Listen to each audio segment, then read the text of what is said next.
Selamat pagi, Salam. Jemaat GKB EBC Pulau Mas yang diberkati Tuhan. Tema renungan kita pagi hari ini adalah kelanjutan dari khotbah Tuhan Yesus di Bukit, ucapan bahagia yang ke-8.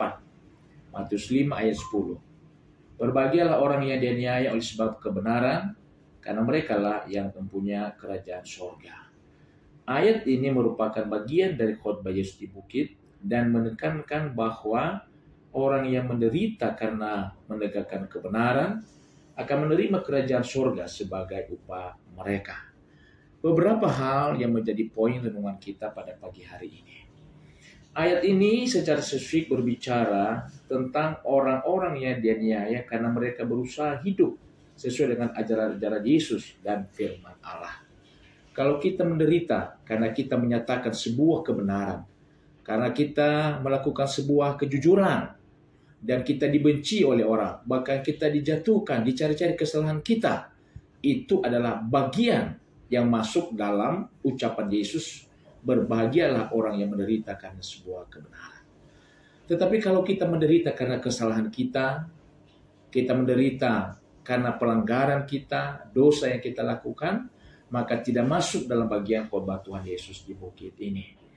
Yesus menjanjikan bahwa orang-orang yang dianiaya karena kebenaran akan menjadi bagian dari kerajaan surga. Ini merupakan bagian di mana ia memberikan prinsip-prinsip dasar tentang kehidupan Kristen. Bagian ini menunjukkan bahwa penderitaan adalah bagian yang tak terhindarkan dari kehidupan orang Kristen yang setia. Makanya firman Tuhan berkata, barang siapa yang mengikut aku, pikulah kuk yang akan kuberikan kepadamu. Tetapi di dalam Tuhan, penderitaan kita menjadi suatu sukacita.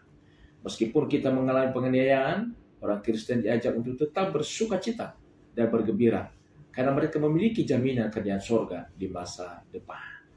Jadi secara keseluruhan, Matius 5 ayat 10 memberikan pengharapan dan dorongan bagi orang-orang percaya yang menghadapi tantangan dan aniaya karena iman mereka, menegaskan bahwa kesetiaan mereka akan dihargai oleh Allah. Akhir-akhir ini, zaman ini, Tuhan mencari orang-orang yang setia. Tuhan mencari orang-orang yang siap menderita, yang siap dianiaya karena kebenaran, karena nama Tuhan. Maka janji Tuhan kepada kita, Dia akan memberikan upah. Kerajaan sorga adalah bagian daripada orang-orang yang setia, hidup benar di hadapan Tuhan. Kiranya sepanjang hari ini kita ada dalam pemeliharaan Tuhan, kita tetap ada dalam kebenaran. Penderitaan karena kebenaran, penderitaan karena setia kita kepada Tuhan, menunjukkan kedewasaan kita di dalam Tuhan. Tuhan Yesus memberkati kita. Shalom.